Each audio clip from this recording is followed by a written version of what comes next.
Oof, can you imagine that sandwich, though? Rystrom, Nikolai, and Cade? Can you imagine mine? I think I would die. Okay, I can see why we are labeled as nymphs.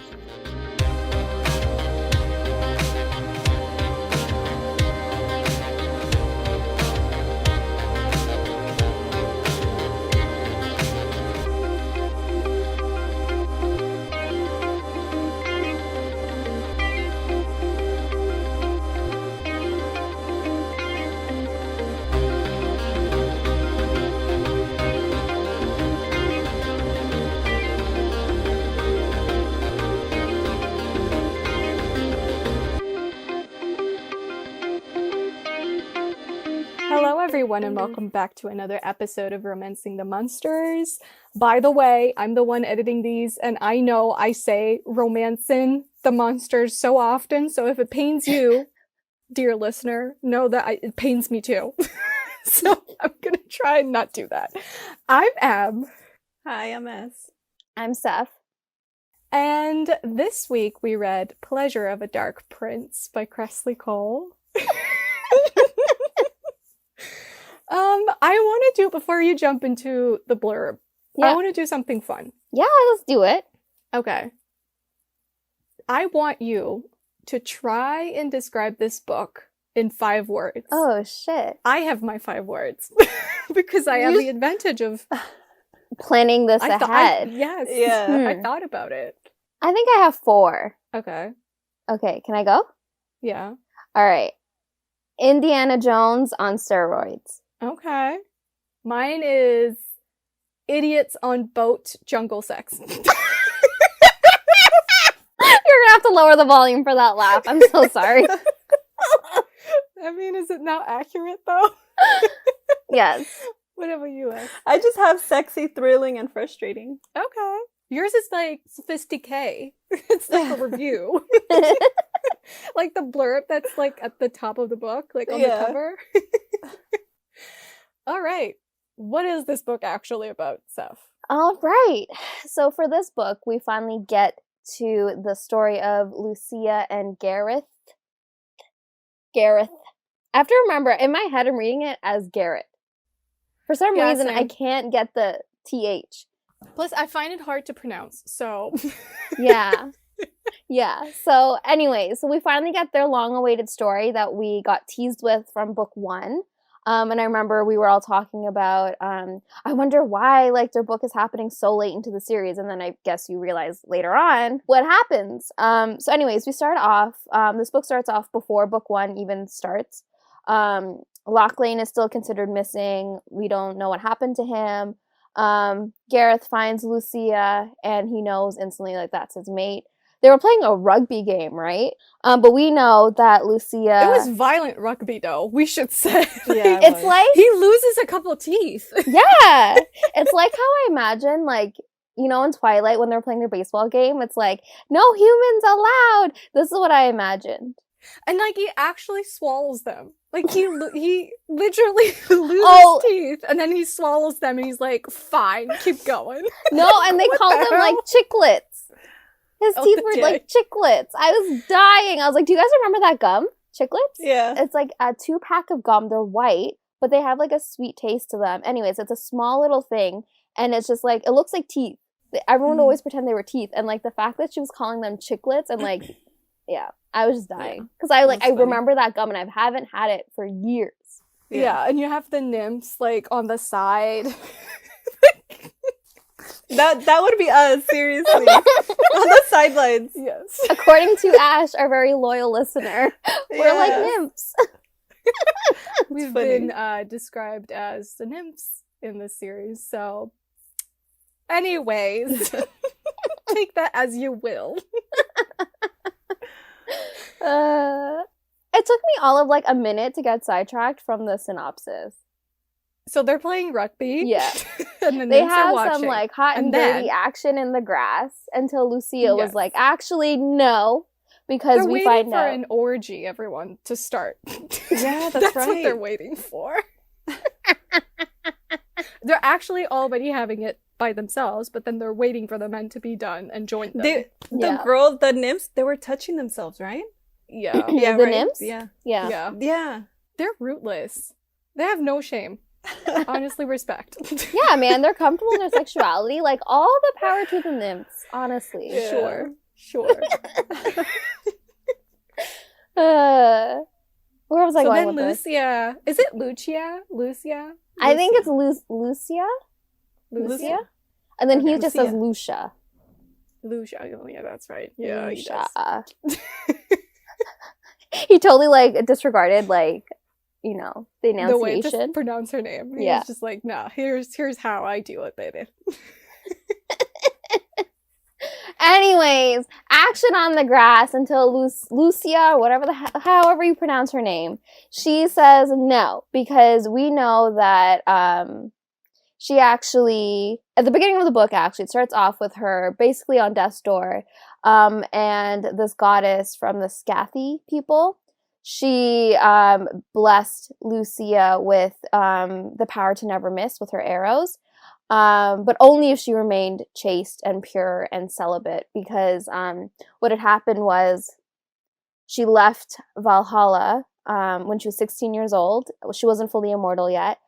She got wooed by this supposedly gorgeous man. And then she later finds out after she marries him that he actually is a monster. He's called a god, He's the monster we don't want, though. Yeah, Yeah. exactly. He's This not man the has like hot rotting monster. patches of flesh everywhere. Like he Yeah. just smells Eats bad. people. Yes. Rotting teeth. Like Ugh. instead of giving you a bouquet of flowers, he would give you someone's severed arm. Yeah. Yeah, he was just an awful, disgusting piece of. I love how Kresley Cole makes a difference between the actual monsters and like the hot monsters that you're actually supposed to root for. Yeah. Like, just Yeah. appreciate that. It's like, you know, if he is like rotten flesh hanging down his body and like just disgusting teeth and stuff, you know you're not supposed to find him hot. Yeah. Or, you know, fucking corpses as well. I mean, that's another Sure. indicator. Yes. One would hope so. Anyways, so she makes a vow to the Scathi goddess that she will not have sex. She will not, you know, take part in, you know, the pleasures of the flesh, I guess. Anyways, flash to now, she's met Gareth, who is her mate. Well, she is Gareth's mate. And she wants him. Of course she wants him because he sounds hot AF. And he seems like a great guy. But she just is so, I guess, at one with her calling and her identity that she's built with herself. She's known as like the archer that never misses. Because she can't miss. If she misses, she feels like immense pain. Like, I don't even know how to describe it. Anyways, she uses herself as bait to capture Gareth because the Valkyrie want to catch Gareth because they know we're at the point in book 1 where Lochlane has Emma and they believe that Emma, the Valkyries, can't take care of herself. Anyway, so they capture Gareth and we flash forward a bit. Everything's happy with Lochlane, Gareth, everyone's great, and then we finally move on to their own story. And we find out a year has passed with Gareth trying to find Lucia. She's just Can we just wait? That switch from him saying "I will find her in 2 weeks" and then there's a paragraph skip and it says 1 year later. That shit was funny. I burst out laughing because I wasn't prepared. I was like, because he said 2 weeks, and I was expecting, we'll see, like, you know, like the experience. cocky, self-assured, confident alpha male that's like, I'm gonna get my girl under 2 weeks. Just watch me, and then it's like, oh, a year later, and he still hasn't found her. It was so great, and I love that. Like, it's not even just like I think the way that they described the year that had passed. It's like Reagan like throwing logs on him and almost killing him, and then he almost got burnt in a warehouse. Like. Amazing. Amazing. I love Reagan. She sounds like such a chaotic was awesome mess. in this book. We learn a lot more about her. Anyway, blurb. So we find out that there's a way to kill his name's Kruak. I don't know how you pronounce it. Not Krua. It sounds like a gag reflex, okay? Yeah. So Anyways, so and then it's to find a diamant, where like it's called a god killer. Yeah. I guess. I don't know. Anyway, so they have to find this item. It's like this mystical item that they need to find to destroy him because this Kruok guy arises every 500 years. Right? 500 years? Yeah. I believe that. I think so. And so this time, Lucia really just wants to end it and just kill him. What happens is Gareth decides to hijack her boat, her like cruise ship that's like falling apart. It's kind of like our first time seeing immortals interacting with humans, like on a day-to-day basis. And I thought it was a very interesting switch because we're not really used to seeing them interact with humans. And anyways, how'd you guys like the humans? Like, I just thought they were so interesting to me. They were so different than... So you mean the ones on the boat? Yeah, sorry, the With ones them? on the boat. So that was like the scientists, and then we had Isabel and Charlie. Yeah. That was cursed. And then we had the Captain That was Travis. so interesting. Right? I kind of want that book. I'm not gonna lie. Like I know they're Travis and human, so- Isabel, right? And Charlie. Yeah. Like how... Plus, I was just like, okay, I feel like I was expecting in the book to see Lucia somehow bring Mariquetta into things, so like to end the curse on Isabella. I think she will, though, Isabel? eventually. Isabel. Isabel. Mhm. Like I was really expecting that to happen, and then it didn't. And I was like, Kresley Cole, why are you starting a story and then not ending it? I I need to know. know. Maybe in the next books, is there any mention of them again? No, there's no Like, no. mention. I don't remember. Oh. Maybe she was planning like a novella for them at some point. I would be really interested. I'm intrigued. And I think it's very interesting because Lucia automatically assumed that she wasn't human. But, like, Mhm. obviously Isabel's like, there's no other option. I am human. And then you're like, oh, shoot. Like, Maybe she isn't though, and she just doesn't know it. but she is. Remember she said she was cursed by a witch? Sure, but maybe she thinks that. But maybe, maybe she it's- is. it I mean, goes she deeper. is cursed. I'm not saying she's not cursed, but I'm saying maybe she isn't actually human, and she just Maybe. doesn't know it. Maybe. I just feel like it kind of ties into, like, the whole real world thing where we have so many things we can't explain. And, like, so many Yeah. people, like, you know, there's witches in real life, you know? There's, like, they have so many, like, paranormal situations that can never be explained. And, like, I believe I'm still human. And, like, other people still believe they're human. And they experience things Well, you that we can don't have believe any that, explanations but- for. I for sure, I'm a vampire. I I identify gotta admit, as a guys. vampire. Today's the day I say it.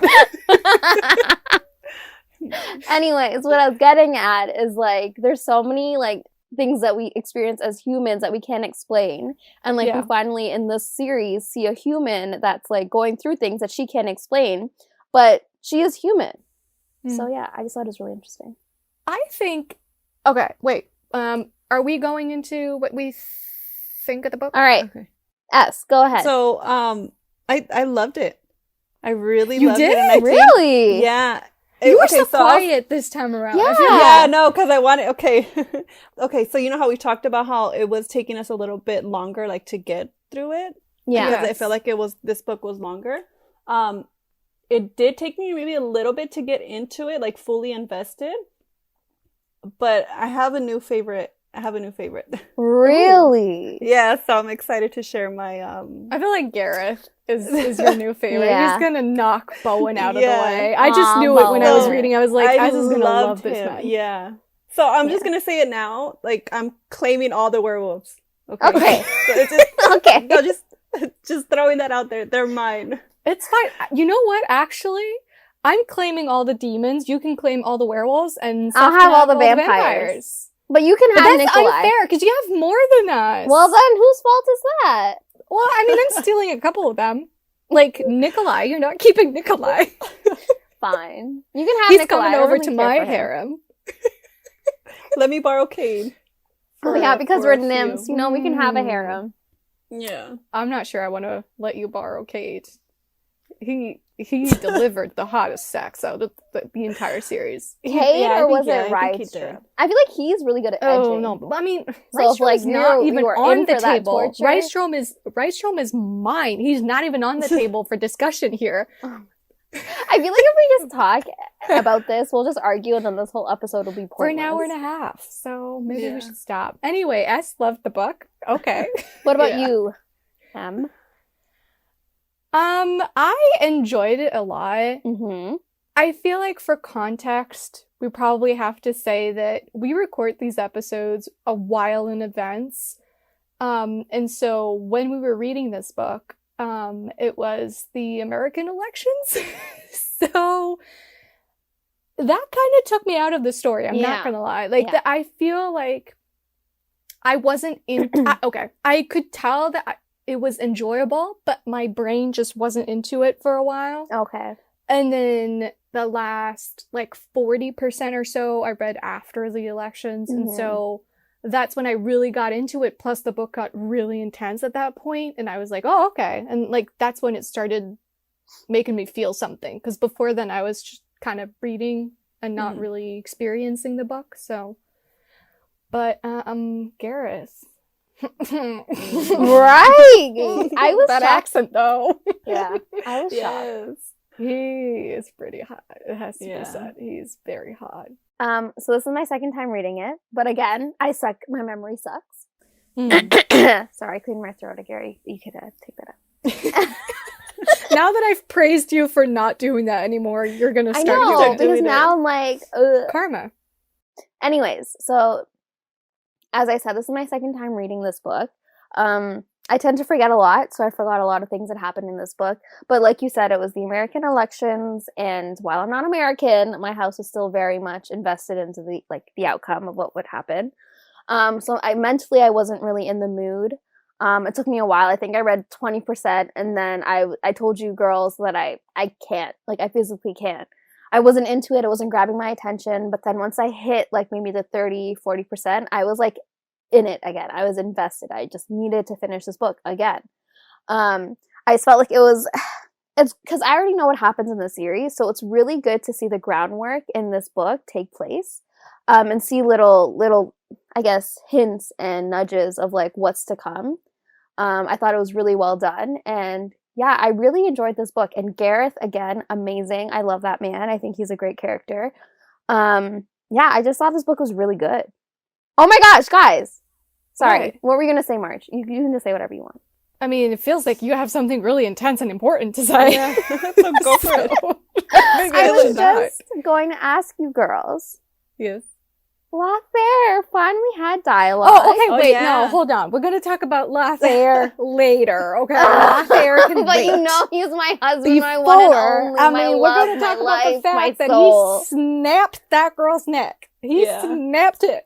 He was like, girl, bye. I was like, ugh, not that part! But we're gonna wait. We're gonna wait for that moment. Fine. Before then, I want to say that one thing I really actually loved in this book. Okay, so this is called the lore, Mhm. and I feel like there hasn't been that much lore in these books so far. But in this book, I actually felt like there was quite a bit of lore, of like history of like the gods and goddesses of this world. And I really liked that aspect. To me, it felt kind of more like a fantasy novel almost than a paranormal romance.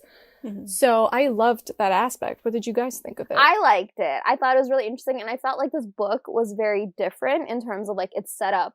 And, like, the overall format and setting of this book was just so different. Like, I feel for Bowen and Mariquetta's book, yeah, it was set in, like, somewhere, it was a Honduras.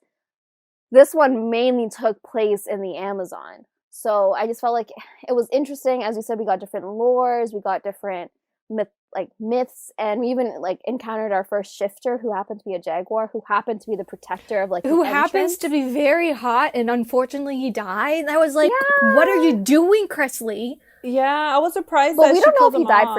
for sure. He just got dragged down into the water by a caiman. Sure. I was really upset about that.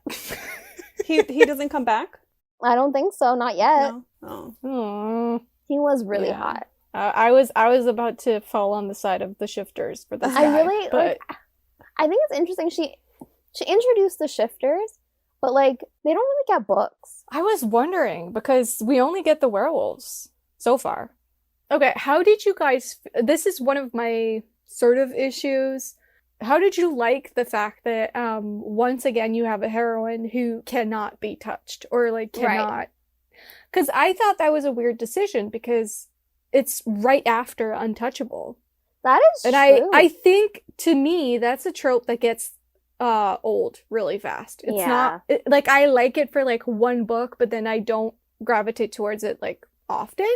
Mm-hmm. So how did you feel about that, especially like knowing that they're one after the other? It felt different though. It did, I don't know, because like in this case she can be touched, she just can't have sex. She can't have sex. And then what was it, Daniela? Daniela she for sure couldn't be touched because she would get hurt. Yeah, I mean, it felt different in that aspect, you know, like I didn't mind it. So yeah. Does it happen again in the series? Not that I can recall. I mean, there's an instance where I could say it's reversed, but not really. Ooh. I'm trying to think of it. I don't want to spoil it, but like you'll get to it when you get to it. But I mean, for in this situation with Lucia, I don't know. I felt like you said, it's something that we already dealt with. So I kind of was like, oh yeah, this again. But I felt like it kind of cheapened the moment when at the end. So basically, I guess spoiler, they finally have sex in the jungle because where else would they have sex? You know, as they will. You know, on a rock, no less. Exactly. Like, yes. No, it wasn't a rock. It was what is it? He bent her forward onto a rock and then he changed his mind. But I think at first it was on top of a rock, and I was like, you know what? I'm here for this. Wasn't it on like a sacrificial table, like a stone table? Oh, it might have been. Like, yeah, no, I think she afterwards. imagined it, didn't she? I thought she imagined it being an altar. No, it was an actual altar. I think it was an actual. And then after she reflected on like, you know, the sex and like, she's like, oh, you know, it's kind of like liberating. Well, okay, and ironic. A rocky altar. Yeah. It's still a piece of rock. Yeah. Yes. I just felt like it was kind of like, it kind of cheapened the whole idea and like kind of made it like easy where like she calls up Nyx and Nyx is like, oh yeah, that scathy goddess person took away your power. Yeah, it felt very convenient. I didn't like that. I didn't like that. That was too easy. Me too. Because they're not mentioned anymore. So I thought, since she'd had sex, I thought she was gonna have an encounter with the Scotty goddess, right? That's I thought so too. And it was just kind of like brushed under the rug. Yeah. What's the saying? Deuce something Mykina? Like what's the saying where it's like it's an expression in like Latin or something that says like something that happens, just like something that's thrown in as like an easy plot device. Oh shoot, I don't know how. Deus es Mykina? Deus es Zeus. I don't fucking speak Latin, so I don't know. Obviously, I barely speak a language. So, and then when she's like, "Oh, so I haven't lost my abilities at like, at, you know, being a good archer." Let me just restart. Well, guys, we're playing charades right now. Yeah. One word.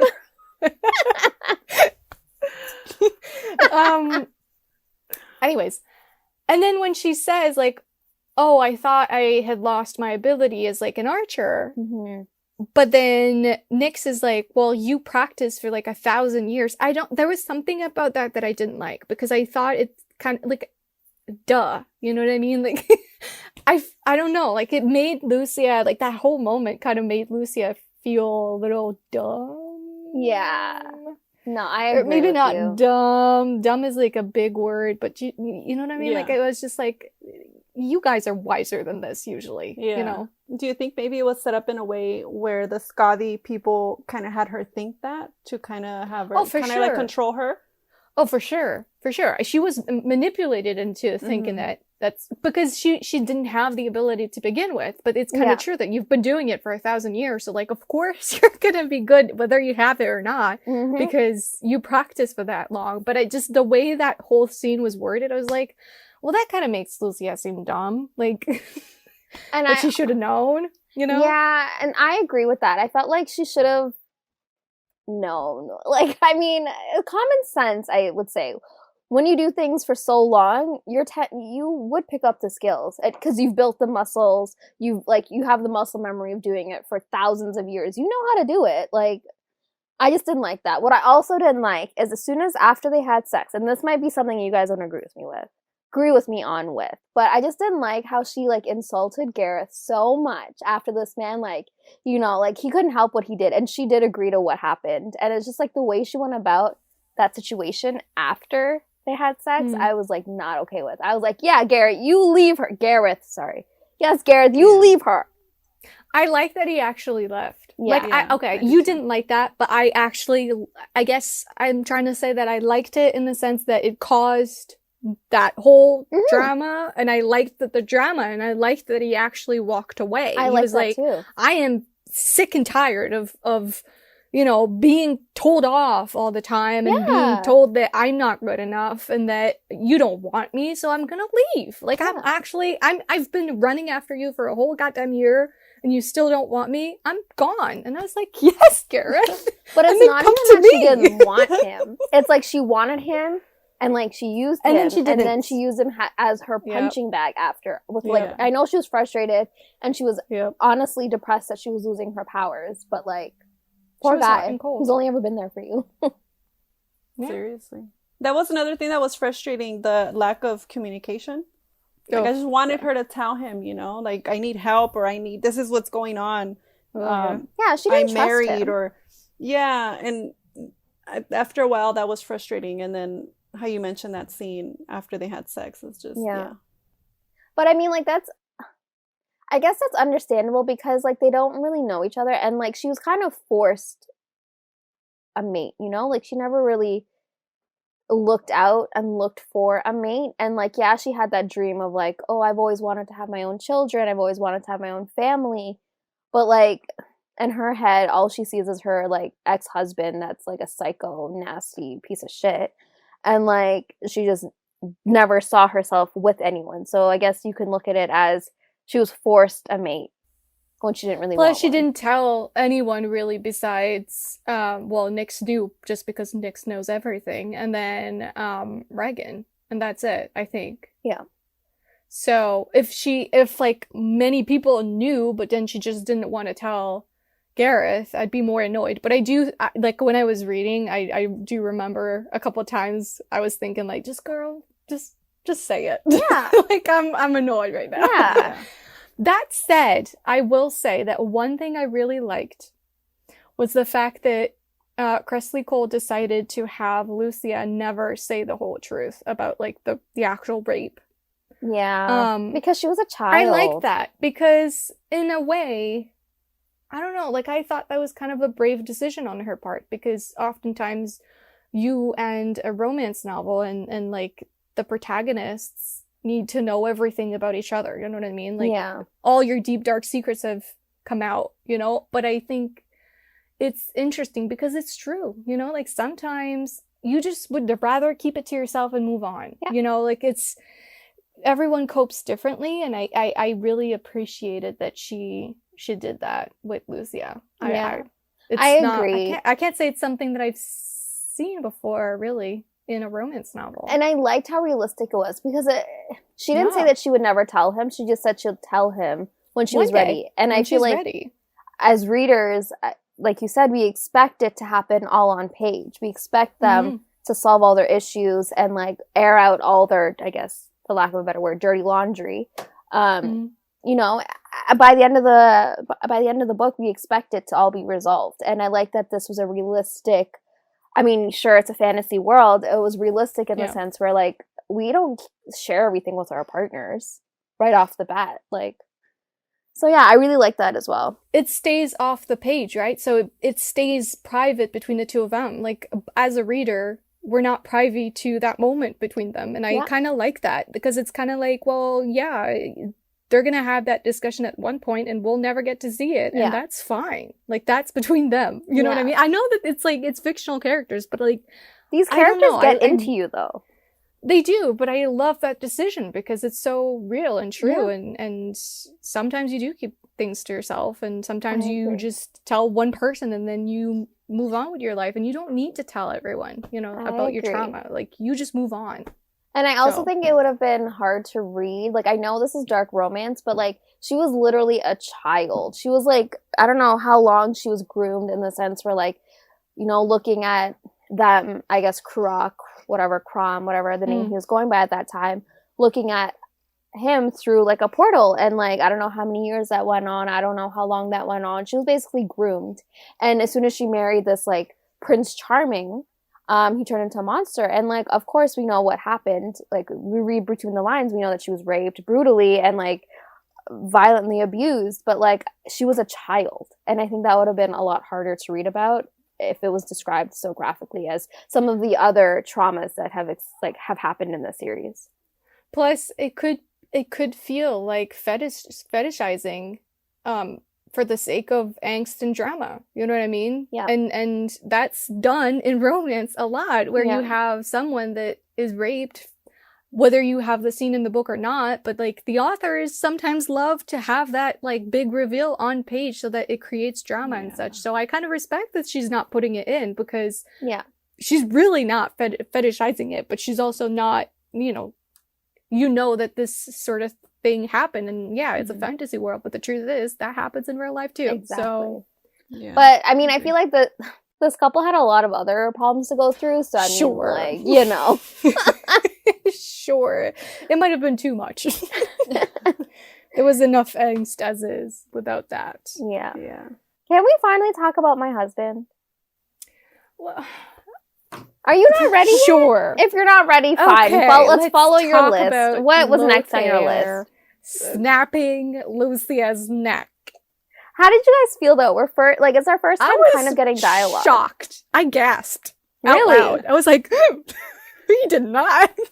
I told you he's not. Because everyone says, oh, he's like an anti-hero, blah, blah, blah. And I'm like, okay, like, so far in the series, he's been like the mysterious, dark person in the background doing his own thing. But I was like, I don't really see how that makes him an anti-hero. But here he is. He's like, bitch, I'm gonna snap this bitch's neck. It was like, okay. I call him a villain. Like, I mean, yeah. I guess it all, like, goes back to, like, your idea of perspectives, and, like, later on you'll see, like, maybe things aren't as black and white, but I don't know. He's an anti-hero, but, like, he really was a villain. Like, he was something that they had to overcome in this series. I mean, it's not the series. I still don't see him as a villain, though. I still don't see him as a villain. I see him as an anti-hero that's doing something for a purpose. You know what I mean? Like, True. Well, I mean, a villain does very bad things for a purpose too. But you know what I mean? Like, I still kind of see him as not quite the villain, but, like, he's walking that line. Okay. Yeah. Okay, yeah, I can see that. Like, he volleys between the two, I think, in this whole series. But I think for him, like, you'll see what he does, but, like, he does serve a bigger purpose, and, like, you can tell he's working towards something in this book. Like, he has, like, we don't know yet what his purpose is, and, like, yeah, he just did not give two shits. He was like, I'm gonna take that thumb, and I'm gonna take that ring, and get out. Yeah, and to hell with the rest of the world. I don't care. Does he have a question? What went on in this book with him? Do we see that in his book? Oh yeah, we get to see. Okay, so we go everything? back in time. Not necessarily. Oh, but we see the ring again. I mean, I imagine. I assume. Yes, because how the book ended, a lot of people got kidnapped and abducted. Mm-hmm. Lothair being one of them. That epilogue was like on fire, like, right? It felt like I was watching a movie, it was and like, I'm boom, like, boom, boom. Oh no, there goes Lothair. Oh no, there goes Reagan, and then like Caro. I was like, oh shit. It was clear she was like setting up the next 3 books, and I really liked how she did it because it got you invested in the 3 stories. Mm-hmm. Especially because, like, we learn a lot more about Reagan in this book. She got kidnapped by her berserker. No, remember how Lucia was like, oh, Aiden wouldn't do that, so she doesn't think it's Aiden. And then Nyx is like, oh, it might be the CIA. No, but, I mean, she says that, and I was, in my head, I was like, well, just because she said that, it means it is him. that was my reasoning, but I guess now that you say that, that means it's not So him. maybe it's not. Yeah. Unfortunately, I was here for the kidnapping. I'm not gonna lie. It's a favorite storyline. I'm of trying mine. so hard not to spoil anything, Oh. but I can't wait till you guys get to it. It's so good. Is that the I next love book? the Reagan next, is the next one, right? No, the next is it book Caro? is Caro. The next book Oh, is okay. Caro, and then Reagan, and then Lothair, and then McReeve. Oh, I'm excited. I'm so excited. I love those 4 books. I love the rest of the series, to be honest. It gets good from here. Like, Okay. amazing. Epic. Phenomenal. Another one. And another one. Oh god, I can't believe I just made a DJ Khaled reference in this podcast. Oh, ew. And another one. Okay, I have a question. So it goes back to Reagan and to Lucia. Were they sisters as mortals? They all lived in Valhalla.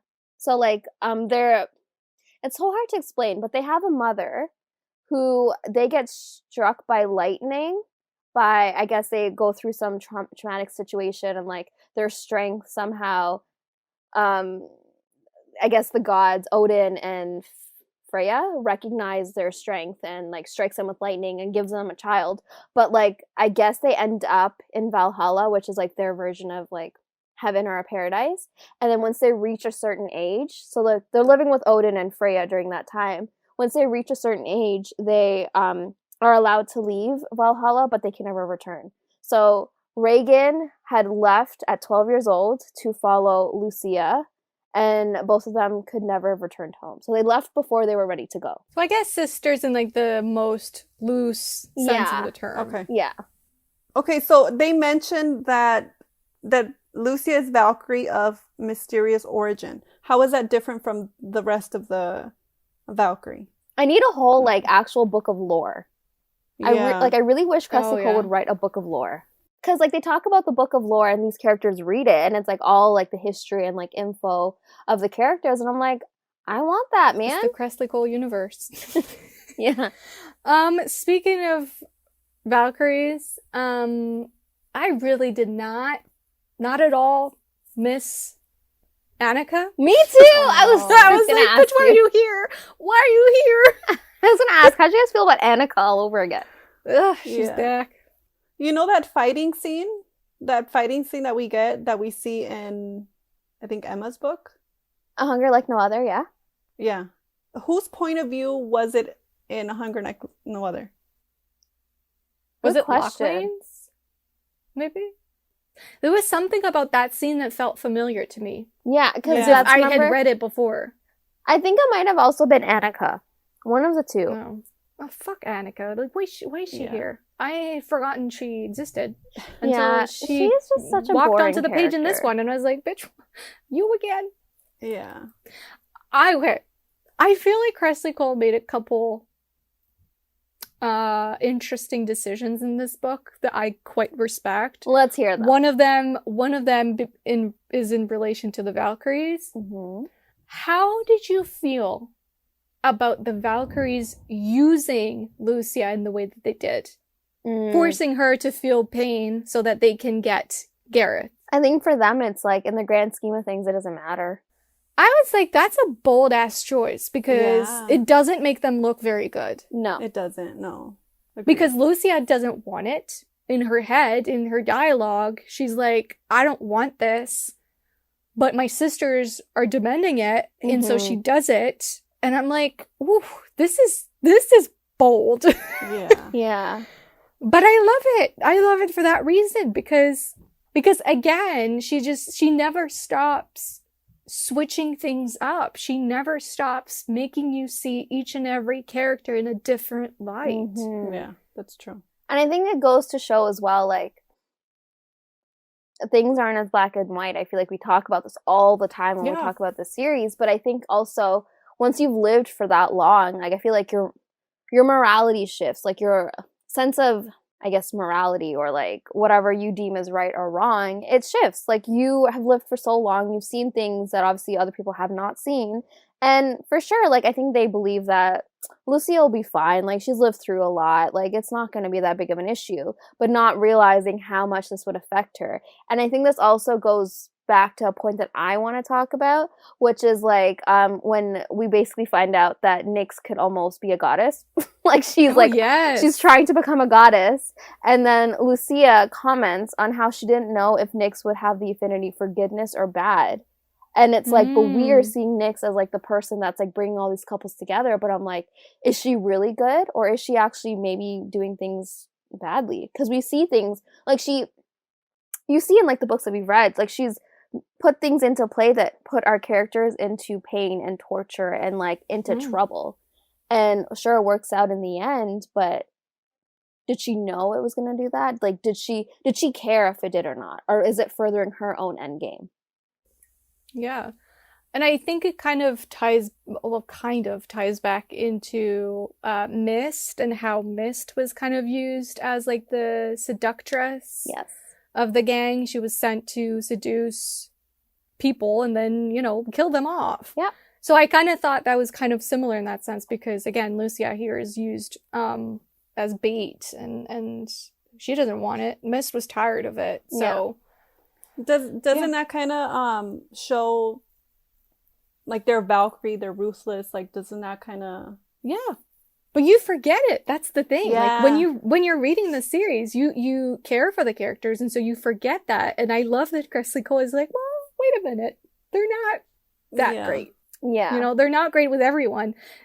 Like that kind of plays into Lucia and how she grows to care for the humans because at first she's like, I don't give a fuck about them. Exactly. Yeah. And you're reminded of that a couple times in the series where you have these lore people that are like, I could not care less about the humans, and then they're kind of they kind of have to face the fact that the humans are there, they exist, and you kind of have to take care of them because like I don't know, I like that. And then the other interesting, bold choice that Kresley Cole made in this book. Did you guys notice when Gareth, I'm sure you've noticed, when Gareth actually says on page that he wants to kill her because she hurt his brother? And he's not saying it in like a sarcastic manner. It's in the beginning of the book. Like he's actually dead serious for a moment. It's the first time that we have a male that's not like, I guess like all of them are always like, oh, I'm ready to give up my whole life. I can die, thing. Yep. Yes, and they would never say anything bad about their mate, and I felt like Gareth actually, well, okay, they Lachlan would, but like Gareth was actually no, serious about killing words. her for a moment. Like he loves his brother enough that he would be like, I would kill off my own mate. Well, I guess Cade kind of was thinking that too at some point. he was ready to kill her off, but it was where he's talking to Lachlan, right? I think so. Is he? Do you have the moment? Yeah, I think so. Like I don't know, that struck me because I was like, wow, I don't think she's ever done that before, where the character was actually serious about like I love my brother more than you. Yeah. So there's a part where I guess he's thinking and he's like, I don't even know how to say this word. I'll bloody kill her. She went to Scotland and shot my brother. And then it goes, I harbor no anger towards her. Lachlan fisted 2 bars, struggling to stretch them apart. They've reinforced these. So he's saying that to Lachlan. Yeah. So they're discussing it. But he's not being sarcastic, or at least no, in the audiobook it didn't feel sarcastic. No. It felt like he was actually he was really hurt by the fact that she did that to his brother. Yeah, and he's even says, he's like, I cannot believe she shot you. Yeah. When we get out of here, and then Lachlan interrupts, no, I do not care. Especially since you've seemed to accept that my mate's a vampire. Yeah. Look at Lachlan being all reasonable. Right? Like this, look at this. What happened to this man? What a transformation. I love it. Anyways, so that was the other bold choice. I have an interesting thing that I remarked upon as I was reading. Okay. So I just like, it's a whole idea of like the mating bond versus love or like romantic relationships. Okay. Like we know that these characters are like physically compatible and like they're made for each other biologically, But like it's the first time I think Gareth comments, or any of the males or anyone that's mated has commented on like whether or not they like their female. And like he talks about like, I have the quote here, I'll read it. Gareth tells Lachlan that I'd been so busy chasing her down that I never stopped to see if I truly liked her. I never had the opportunity to discover if I could. And then Lachlan is like, and now that you've had the opportunity, and then Gareth hesitates, and then he admitted in a low tone, I like her, everything about her. Each day he fell deeper under her spell. And then he continues and talks about like, she's so clever, and I like that she's so proud. Like it's the first time I think we see the difference between the mating bond and the romance. And the love building. Like especially for the werewolves, because they're so single-minded when they find their mate.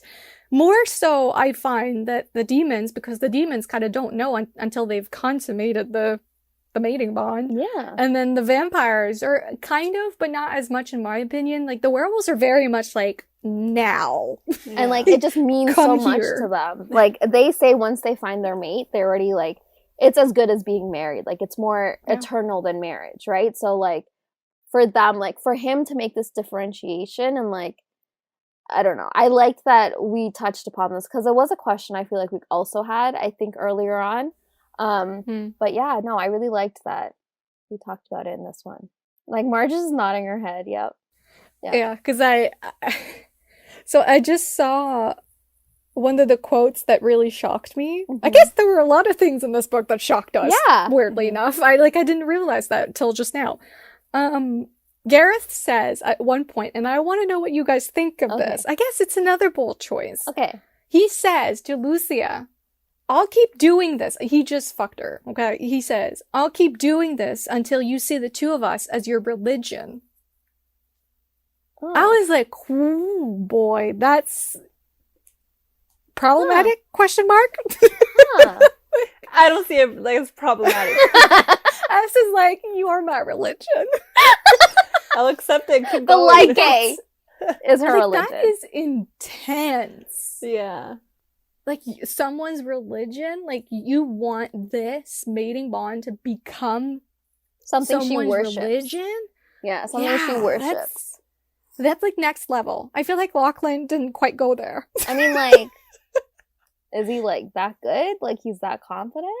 I mean, it's not even a question of confidence. It's like because the only thing I can picture is like a cult, and like a cult like mindedness, like it just. Girl, you went like, there. You worship the ground I walk on type thing. But like, if you that's think intense. about it, that statement has been used so many times in terms of like sex or like sexuality. Like, you know, like I'm just gonna say this, like she worshipped my you know, like you know, like you read that all the time. I read that all the time, at least. But do you not roll your eyes, though? Yeah, of course. Like, bitch is just a dick. Like, yeah, I know. Well, dingly bits because at I the just feel bottom. like it But, doesn't fit the Valkyries. Like, no Valkyrie would ever do that. Like, they don't worship the ground anyone walks on except themselves. Yeah. Like, And also, this book didn't, you know how they say, like, the Valkyrie always knows who their mate is or who they want to spend the rest of their life with when they want to run into their arms. Lucia's never worked on that, and she never ran into his arms. But they are mates. Like, we're not refuting the fact. I just thought it was really interesting that it was dropped in this book. Breaking news. Lucia and Gareth are not actually mates. You heard it here first. No, that's true. I didn't think about that. I forgot about that, actually. Yeah. They kind of have unfinished business, and I'm not mad about it. No, I'm not either.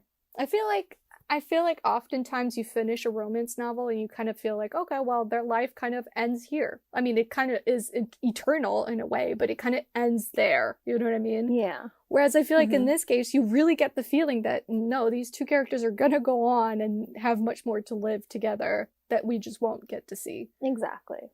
Which, I mean, like, I'm trying to remember if they become, like, important later on again. Like, if they have any... I think they do, but, like, not to the point where, like, their issues or, like, not even issues. their problems are brought back or discussed or anything like that. I don't think so. I think they are in Reagan's book. I believe they are in it. Kresley Cole doesn't write her stories like J.R. Ward. So like J.R. Ward has books with like numerous different perspectives, like to the point where there's like maybe at a point 6 characters that get a perspective, you know? So she doesn't do that. I feel like once their book is over, like their story, like, you know, their whole book is done, they don't really get perspectives in the other books. But up until that point, I believe they do get perspectives, right? Like Kate got a perspective in... Yeah, there's like different perspectives here and there. Yeah, but I feel like once their story is done, like in their own book, they don't get perspectives afterwards. I don't think so. I feel like in this one there was someone. There was someone that had Oh, Lachlan or Emma. One of the two did. Mm-hmm. They did. I think Lachlan. I think it was did. Lachlan. Yeah. So never mind. Yeah, it was Lachlan. Ignore what I just said. Can I just say that this scene... Okay, I feel like this book had a really epic fight scene. Like, I could picture it. Like, when they're talking to each other, like, they're arguing and fighting at the same time. Do you guys not remember that? No. They just got into the cave where the, like, mummy thing is. Oh, yeah, yeah. And, like, they're fighting and arguing at the same time. Like, they're fighting with their words and fighting other people. Yeah. Oh, I yeah. remember that. That was epic, guys. I mean, it was a good scene. I was just more like, ooh, Lothair. I think he comes after her. I know. I was like, ooh, Lothair. That's all she cared I about. knew he was coming. I'm telling you, I'm literally the nymph for Lothair. Oh, I just thought it was interesting, the voice of Kruak. I just thought it was like, it sounded really, I was like, whoa, because this is my first time listening to this book. I listened to like the first 20% with the audiobook. So it was my first time, and like when I heard his voice for Kruak, I was like, whoa. Like I thought it was really interesting. But like low key kind of I liked it. What? Oh, I can't say the same. we're just not like no comment. Fine. No comment. I liked it. Okay. But speaking of beasts, that sex scene when Gareth is like low-key a beast, it was too short. It was too short. Their sex scene was very short, and I was kind of feeling it. I felt gypped. Like, you know, I felt like I needed a longer scene. I feel like usually when Kresley Cole promises me something, she delivers. And then here, it was like 5 lines, and then she skipped over it. And I was like, how dare you? How dare you? I mean, I guess she kind of gave us a longer sex scene, like when Lucia was trying to bring him back from the brink. But I want the beastly sex. That's what Well, she was having sex with his beast for like a long time. So what had happened, you know, I mean, I guess we should give them a little, you know, sum up. So basically, Gareth was forced to believe that he had killed Lucia by Kruak, and that allowed for the beast to fully take over because Gareth couldn't believe that he had killed Lucia, his mate. So Lucia had to go and find a way to bring him back from the brink. And that she used her body. I can't believe we haven't mentioned that till now. I know. Yeah. I thought it was so interesting. No, yeah, it was. By the way, jeez, that was awesome. I love that. I really love that too. And I love that we've had so many werewolf books, but they all were so different. And like this one brought something else that was different as well. I'm just such a sucker for like a beast-like man that just is so far down like the beast route that he's just like gone mentally. Like it's just, I'm just here for that. And like I just love and of course sex is the way back. Well, yeah, of course. And I also love the trope where like the partner is presumed dead. Like I don't know why, and I love. I think it's like the reunion is so good after. Like, you know, like I thought you died, and then obviously the mate is not dead, and like you have to find a way to convince that person that they're alive. I just love that trope. We need more of it. It was especially good because he thought he had killed her. Just, yeah, like, another that level. Mm-hmm. That broke my heart a little bit. Speaking of beasts and monsters. Love that transition. A plus. What do you think the monster of the story is? I feel like this is harder to pinpoint exactly what the monster is. Yeah. I don't know. I couldn't think of any. The only thing for Lucia was her lack of communication, but I don't know if that can. No, I agree. I think it did sabotage a relationship quite often. Yeah. What did you think? I think, okay, I feel like Lucia was a little confusing in her messaging because at one point she says, and I marked it down, she says, I never actually wanted to be a Valkyrie. She says that. She never wanted to be a Valkyrie warrior. That was just, she wanted a husband, a family, a house. She just wanted a normal life. And then later on, she says she'd never shoot again. Her life as she knew it would end. And she was really devastated. Like that was when she thought that she wouldn't be a archer anymore. Yeah. And so I was like, so you didn't want this life, but you also can't let it go. Yeah.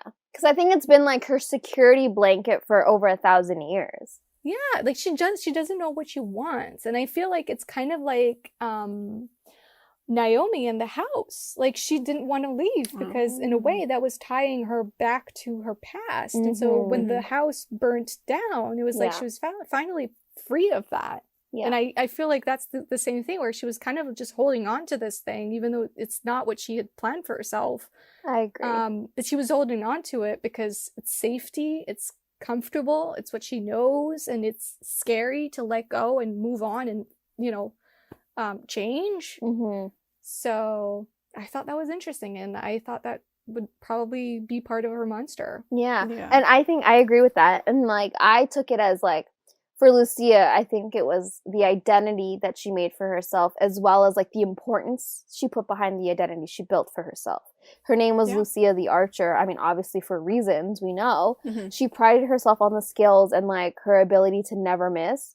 But that had sabotaged obviously her relationship with Gareth, and also she did talk about how she'd wanted her own like family, her own like dozen, I think she said a dozen of children. I don't know what she said, but she wanted all of that. But like because of this whole importance and like how detrimental being an archer meant to her, because that was her identity. She is known as the Archer.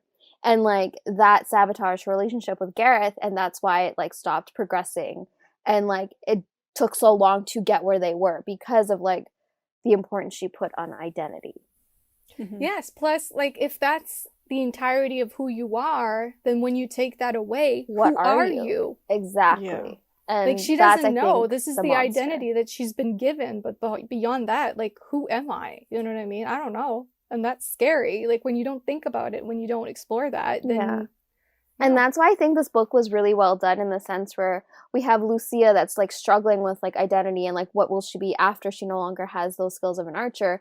But then we have Gareth on one hand that is so sure of himself, so he knows who he is, he knows who he wants to be. And like I love seeing him being like her, like I guess not pillar of strength, but like he is like the strength of the story physically and also mentally. I can see that. Which I thought was really good. Yeah. So what do you think his monster would be? Do you think he has one? Can I read what I wrote? I have. Okay. Bullet point. Gareth's monster, ... I don't think he really had one, ... LOL, he was perfect. And well said. Love that. Well said. Perfectly said. I actually don't, I was struggling. I couldn't find one for him. I couldn't find one either. And I feel like this, it brought me to think about the dynamic between siblings, like with the vampires, with the demons, and then with the werewolves, where he wasn't really worried. I don't want to say maybe worried, but he didn't have that, I guess that worry that his brother is missing or that he's dead. Because he even mentions to the twins, that he didn't feel that his brother was dead. Yeah. So he didn't have that guilt of maybe not going out to go find him, or... Well, I mean, I guess that would be part of his monster. I don't think... Can it, though? I think in part he said that because he didn't want to believe his brother could be dead. Yeah. Like, I think it was more that. Like, he didn't want to take over, as the new king, he didn't want that responsibility. Plus, he didn't want to believe his brother could be gone and what that meant. Exactly. So I think it was also that. Did you think he had a monster? Well, beyond that, once he got over that and realized his brother was well and alive, I don't think so. No, and I think it was on purpose too. Like, as I said, I think... actually, I know. Oh, never mind. Go ahead. Well, I don't know if this would count as a monster. I think now we're just being nitpicky. His need to know everything. But that's his everyone. Constant need to want, like, his need to want, what? Can I English?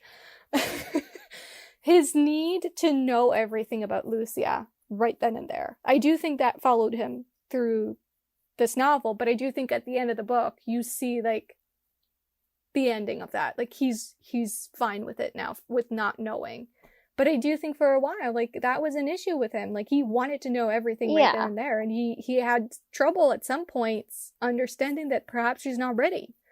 Yeah, I agree with that. He did have trouble understanding that she wasn't ready. But I also feel like that's, like, any person going into a long-term relationship. And, like, I think you want to know everything about that person from the get-go. Like, you want to know that person inside and out. And, like, I wouldn't necessarily call it a monster. I don't know. I just, like, I feel like if we are looking for one, I think that could be it.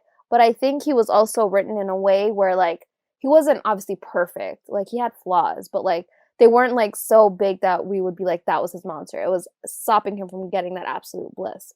I think he was written in the sense to be, like, as I said, the strength of the story. Whereas, like, Lucia was the tortured soul. She was the one that was suffering through her trauma in her past, her, the torture she's experienced, and even up to, like, having to kill him every, 500 years, putting him back to sleep, Kurok. And it's just, like, she was a tortured soul that had the monsters that were stopping her from getting her happiness. I mean, and just, like S said, just overall communication, understanding that sometimes, there's things you just want to do yourself and you don't want to bother someone else with it or whatnot. Like Gareth thinking that he's gonna go out there and kill whatever his name is, Gag Reflex. And not telling her, and then her doing the same thing and not telling him, and then being mad that he was going to do it for her and being like, this is my kill. He hurt me. Yeah. So. I agree. What did you guys think of El Dorado actually being La Dorada? Oh, that was interesting. That was very Kresley goal. Yeah, I felt right? Like, yes. That's her thing. Being like, oh, you think this is going to be a powerful man? Nah, it's gonna be a powerful woman. At first I was like, wait, we're going to, like, the city of El Dorado? And then we find out it's a man. And then we find out, oh wait, it's a woman. Are we gonna get to our ranking now? Yes. Alright. Females first. I'll start. Bottom up. Okay. So in 7th place, we have Naomi, then Emma, then Daniela and Lucia as a tie in 5th place. And then Mariketa, Katerin and Holly, again, tied. Then Mist and Sabine. Queen, as always. Well, she is a literal queen, too. So you have a number 5, you have 2, and a number 1, you have 2? Number 3 and 5. 3 and 5. Okay. Katerin and Holly, and then Daniela and Lucia. Do you want to go, Seff? Sure. So 9th place, I got Naomi, Emma, Lucia, Danny, Holly, Mist, and then top 3 is Katerin, Sabine, and Mariketa. They have not changed yet. Okay, for me, I have 9th place, Naomi, then Daniela, then Katerin, and then Emma, Mist, Sabine. I'm, like, waiting with bated breath. Sorry, Sabine, then Lucia, and then Holly, and then Mariketa. Okay. Wait, so who's your top 3? It is Mariketa, Holly, and Lucia. What about you, Seff? Katerin, Sabine, Mariketa. Katerin is so low on your list, S. Yeah, I'm kind of shocked. I had to think about it too. And I had to go back to my notes and So they might change again. Yeah, Next I think week. they will. So we'll see. My list is totally going to take a real shake-up next few books. Yeah. It will be fun at the end of the series to like go back and see what we rated, like Right? who we rated where and like Yeah. if it changed. Mm-hmm. Okay, men. Okay. Lacklane? Yeah. Though I will say I liked him more in this book. Yeah, He's same. redeeming himself in my eyes. I was like, who is this reasonable, down-to-earth, emotional Lacklane? You don't need to explain. I understand why he's at 9. Go ahead. Lacklane, Murdoch, Sebastian, then Conrad and Bowen, and Gareth tied. Okay, you can't do that. I just... You cannot put 3 people. 2 Stretching it, words. but 3 Because nuh-uh. honestly, my list is like Rydstrom 1, 2 is Nikolai, and then 3 is everyone else.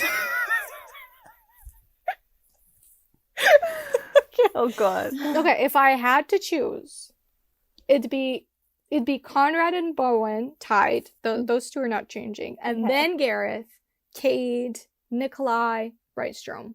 Okay. So our bottom 3 are the same. Okay. So it's 9th place Lacklane, then Murdoch, then Sebastian, and then 6th place is Nikolai, then Gareth, then Cade, and top 3 is Rydstrom, Bowen, and Conrad. So it's different. Very different Yeah. in the top 3. Yeah. Well, except Rydstrom. Yeah. Well, Yeah. he's my first. He's not your first, but you know what I mean. That's fine. All right, Girls Ez. ready? So, I have 2 in 8th place, which is Murdoch and Conrad. 7th place. I think the connection What? went. I don't think I heard the right name there. Hold on. What? What the hell? See, this is why I'm really contemplating this friendship. This is why you're on like parole for this Wow. friendship. I like what I like, Seth. Deal with it. Listen. I'm even surprised. And Conrad's Well, not you even know one of my what? favorites. Keep in mind that your man Lacklane is in my last absolute spot that That's will okay. never change. That's okay. Conrad's gonna be last too, so don't even worry, girl. So 8th place, Murdoch and Conrad. 7th I'm place. muting you. Listen to me. Listen, Seff. Turn up your volume. So, can I go? Go. But no, I'm Okay, judging you so- all the way through. 7th place, Sebastian. 6th place, Rydstrom. Rydstrom in 6th place. Oh my gosh! 5th place, Nikolai. 4th place, Lacklane. 3rd place, Cadion. 2nd, Bowen. And 1st, Gareth. You okay, Marge? You good? If only everyone could see your face right now, Mark. I'm speechless. Did we know that? Was it like that last week? It was not. I think we would have freaked out more. Rydstrom last time was 5th. So he went down 1. Okay. Oh, but I mean, that doesn't make me feel better. I mean, I guess it should not be a shock. So I guess it's just He's a shock every week. Dare you? He's Right? the one man who actually delivered on a good spanking. And he's 6th. Well, think about me and Conrad, who's my number 1. This girl Oh, God, put him no. at number He's 9. he's No. not spanking anyone. So, like, he's at the bottom to start with. You know what? I think this is when we end this. Thank you for listening to an episode, guys. Peace out. We'll not have a next one. This is it. We're done. Oh, God. I feel like it's becoming more and more violent as we progress. Yeah. through the series. So perhaps by book 20 it will be an all-out war. And it'll just be us fighting for an hour and a half. So wait, no, your top 3 is not all werewolves. You have Cade in there. Yeah. See, I am versatile. I don't discriminate. I have a demon, a Lykae, and a vampire. I have 2 demons, so I guess I'm a demon girl. Because it's Rydstrom, Nikolai, and Cade. Mine's Rydstrom, Bowen, and So- Conrad. Oof, can you imagine that sandwich, though? Rydstrom, Nikolai, and Cade? Can you imagine mine? I think I would die. Okay, I can see why we are labeled as nymphs. Okay, well... I think we're done. How does one go from this? I don't even know. Should we How- play a how- little fuck, marry, kill? Yep. Oh my Let's god. do it. Okay. Oof. We should just do our top 3. Oh, top 3? okay. Why did I just suggest that? Interesting. Marge, are you insane? Well, you did. So now I you have hate to go myself? first. Marge, would Okay. you fuck, marry, or kill? Go. Oh god, why did I say that? I know mine's hard too. Okay. So my top 3 is Rydstrom, Nikolai, and Cade. So I think I would kill Cade. And then I would fuck Nikolai and marry Rydstrom. Or do I marry Nikolai and fuck Rydstrom? I might marry Nikolai and fuck Rydstrom. I don't know. That's Oh hard. man, this is hard. Pun intended. Can I just say I'll have a polygamous marriage with all 3 of them? No. Oh, girl. Mm-mm. No. Okay, so my top 3 is Rydstrom, Bowen, and Conrad. You're killing off Rydstrom. I can see you coming. But then he would be so kinky. Okay, I'm gonna be here for an hour. Okay. Let me just revert back to their books for a second. Okay. I think as much as he is my second, just for the sex, I would Oof. kill She's about Bowen. to throw Bowen off a cliff.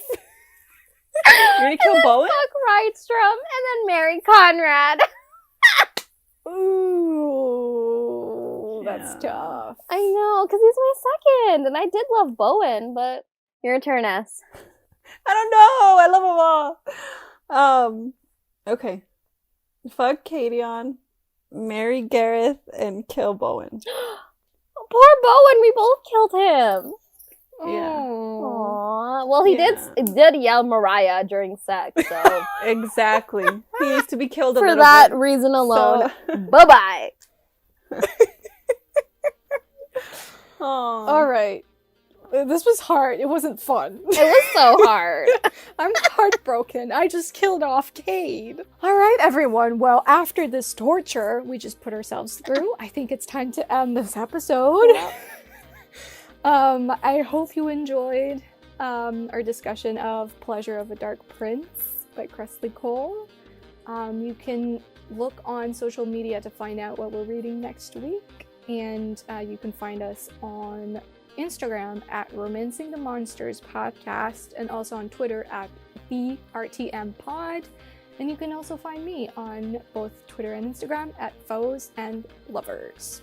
And you can find me S on both Instagram and Twitter at ButThisBook. And you can find me, Seff, on both Twitter and Instagram at Pros with Woes. So if you've liked what you've heard so far, please consider leaving a review, sharing the podcast with your friends and family, and giving us a shout out. Anything that Yes. helps. And we'll see you next week. See ya. Bye. Bye. Okay. I'm so used to listening to the music now that I'm waiting for it to like hit us.